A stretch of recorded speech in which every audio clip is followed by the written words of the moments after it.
incredible. Check it, hip hop gamer. One time, listen up, man. Check it, yo. All right, listen. I'ma tell you right now. Look at my sneakers. These are the Saints Row sneakers. I just seen Saints Row 4. And it's over. This is the best game at PAX East 2013. I'm going on record and saying it. I have two gentlemen with me. They are not human, so when you hear them speak, you respect it. All right? Let them know who you are, what you do, why you're here. My name is Jim Boone. I'm a senior producer on Saints Row 4. I need a moment. Let them know who you are, what you do, and why you're here. I'm Scott Phillips. I'm the design director on Saints Row 4, and we're here showing off Saints Row 4. I seen it. The dubstep gun is what you need in your life. You get shot and the music come on, you're like, dun, dun, dun, dun, dun. Everybody start dancing, it's crazy. You could be a superhero in this game and literally fly across the city. The most impressive thing I've seen in this game is how you took elements from other games and made it better than those games. Yeah. That is crazy. So let me ask you a question. When you guys did Saints Row 4, coming off a great Saints Row 3, what was the first thing that you guys wanted to achieve to further along the story and the brand? God, really we were talking about, what kinds of things can we add to take it to the next level of over the top, right? Because we knew that we're crazy. People love that. It's a very unique sort of experience, right? But then we knew that we also wanted to make sure that it was fun. In other words, we didn't want to just do over the top to just be silly. We wanted you to have fun with it. So when we add superpowers, it's not just about being crazy and where the hell are superpowers coming from? Yeah. It's about having fun. When you're bounding around the world and gliding through the sky, totally changes the way you play the game. It's amazing to me. Now, within Saints Row 3, it was over-the-top fun, but it had a deep story for that type of game. It was really great. So what I want to ask is, for Saints Row 4, what is the story like? And the fact that you are the president in the game is so gangster. I'm so emotionally overwhelmed by this game, son. So, yeah, kind of let us in on the story. And it's obviously a reason why it's called Saints Row 4. So is this a continuation, or is this something new? Let us know what's up. Absolutely. We had to take the player to the next step. You couldn't start, in Saints Row 1, you were a gang member. Saints Row 2, you were a gang leader. Saints Row 3, you were a pop culture icon. Saints Row 4, the only place to go is presidency. Wow. So you're president of the United States, and then out of nowhere, you get attacked by aliens. Because we got to take it over the top. We got to go beyond just gang members. And so when you got superpowers, you can't just be fighting, nobody gang members. Yeah, you got to be fighting aliens, bringing UFOs, laser beams, all that stuff. So the game goes way over the top and ends at the craziest point in the entire Saints Row series. I cannot wait to see this. Now, here's something that's one of my personal favorites, because I ended Saints Row 3, obviously, but gangsters in space.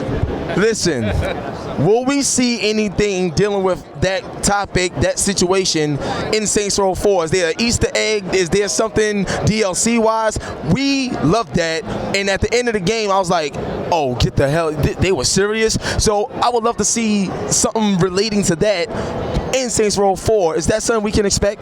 Oh, very much so, yeah. We're all big pop culture fans, and so you're going to see this game chock full of all kinds of references from movies, games. Wow. We have fun at our own expense even. There's a ton of stuff like that that's in it. We're not revealing any of it right now, of course, but I think you're going to love it. Yo, that's crazy. Now, one thing I saw was the customizing of the weapons. How deep does that go? And in terms of customizing weapons, will you guys have an option to just create your own weapon from the ground up to really make it yours as well? I wish we had create your own weapon, but no, we have almost 30 weapons. Each of them has 3 to 4 costumes. So, and on top of that, there's coloring. So you can take your Desert Eagles, make those gold. You can take your cowboy pistol, make that silver. You can do whatever you want. So the customization is really about, if you wanna look like a cowboy, you can't just be running around with Desert Eagles. You got to have the Western pistols. And so the whole thing is about looking like you want to look and play how you want to play. That's amazing. Now, this is a very big question. Now, everyone is saving their income tax return money to get PlayStation 4, the next Xbox, all this other stuff. And I'm telling you right now, Saints Row 4 PlayStation 4, that just sounds good to me. So I'm not sure if you guys had plans or if you had dev kits for a while or got a chance to really like tame the beast of what the next systems is going to be. But I really think that when not PlayStation 3, when Saints Row 4 come out, it's going to be a hit regardless. You guys got a cult following. But I think that going into the next generation, even if it's a port, who gives a damn? Like, I would love to see Saints Row 4 at least appear on PlayStation 4 as some form of fashion if possible. And if not, then hey, room for Saints Row 5. But have you guys thought about that? Well, is there a possible port or something like that? We've talked about it a bit. You know, currently our plans are just current gen with PS3, Xbox 360, and PC. Okay. And you know, but we're certainly looking at next gen. We're talking with Deep Silver now that we're with Deep Silver. Yeah. And looking at, you know, what's the future going to hold. But the big thing for us is that we had so many of these crazy ideas we wanted to execute on that if we were going to try to do next gen and do all these crazy new things, there was no way we could do both. So our thought was, let's do the game we want to make, and then we can figure out, do we port it, do we not? Figure that out afterwards. All right, no problem. That's good. That's smart. That's actually smart.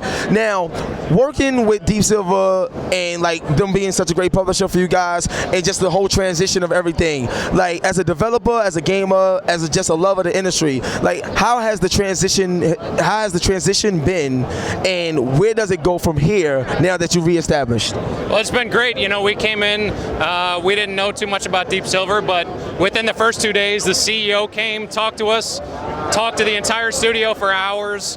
You know, for most people, the only thing that changed was the name on the paycheck. So when Deep Silver saw the game, they bought into it. They understood what we wanted to do. They understood our style, the over-the-top. Whereas when we showed it to a lot of other publishers, they were kind of like, we might need to change some stuff that you're doing. So when we saw Deep Silver, was just like, go for it. You guys know what you need to do, make it happen. It was fantastic. So it's been extraordinary to work with them so far, and we're looking forward to making more Saints Rows with them in the future. Now, for my last question, like I see a lot of like parody and mockery in this game, and I love it all. Now, I'm not sure if you can reveal this, you know what I'm saying, but do you guys have any plans to like take, I don't know, it could be Mark Zuckerberg from Facebook, or like it could be Dennis Rodman visiting the Pope, like all types of things like that.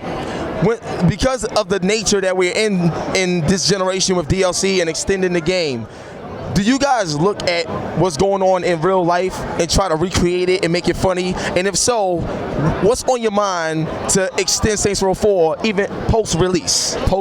Well, you know, we've got some stuff in the game that we definitely are poking fun at. You know, one of the big ones for us, the obvious one, is that now that you're the president of the United States, we know our political system is all kinds of messed up right now, right? And so let's have some fun with that. So we try to pay it off with a couple of the things we let the president do in the game. And so that's some of the pre-stuff, right? But then we've got some stuff going forward in terms of DLC that unfortunately I can't talk about right now. But we definitely got some fun things in mind with it that I think people are going to enjoy. We're definitely poking fun at people. We're big fans of all the kinds of things that are out there, and we're going to show a little bit of respect to some of these other brands that are out there. Well, I would love to see like Justin Bieber get like knocked out or something like that. That'd be so funny, like to see that. You know what I'm saying? Now, I'm gonna tell you this, right? Just 2 more questions. I promise. 2 more questions. Will there be a demo for this game before you release it?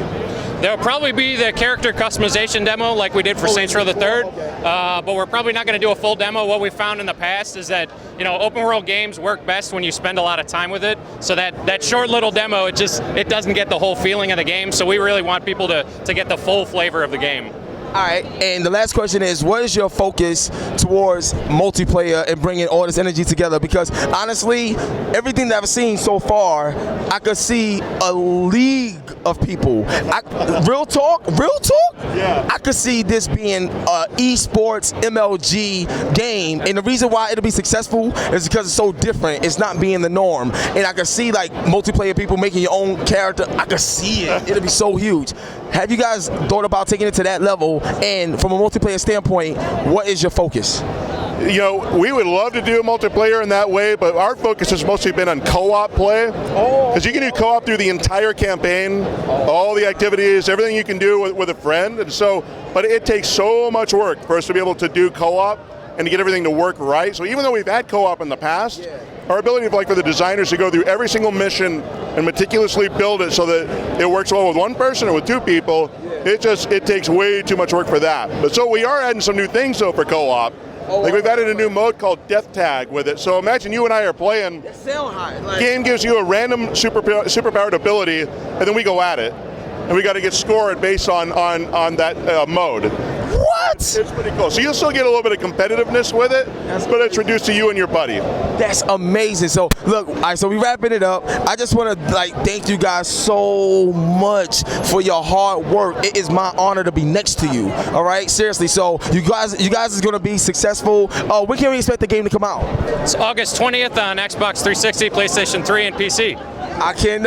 Yes, that's what I'm talking about. So I can't wait. So one love, God bless, and thank you guys so much, just for supporting Hip Hop Gamer. Thank you for supporting the industry and working so hard for us. We love you, and just keep working hard. We're gonna see you guys August. All right. Peace.